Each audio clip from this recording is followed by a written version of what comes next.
Şivaki var ya, o kanlar var. Ne de onun adı? Elsivak. Başqa mağazanın köynəyidir. My Brand'in köynəyi. Lale Hanım seni başa düşür ama sen...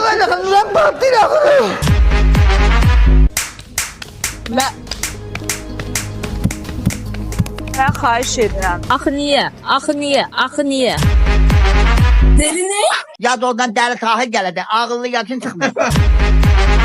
Neçə gəlim? Hara gəlim? Efendim? Neçə gəlim? Hara gəlim?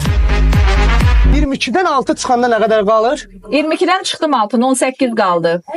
18 qalmır axı. 16 qalır. Yox 18 qaldı. 18 qalmır. Amma riyazi savadı var. Mən onu çaşdırdım. 18 qalmır, 16 qalır.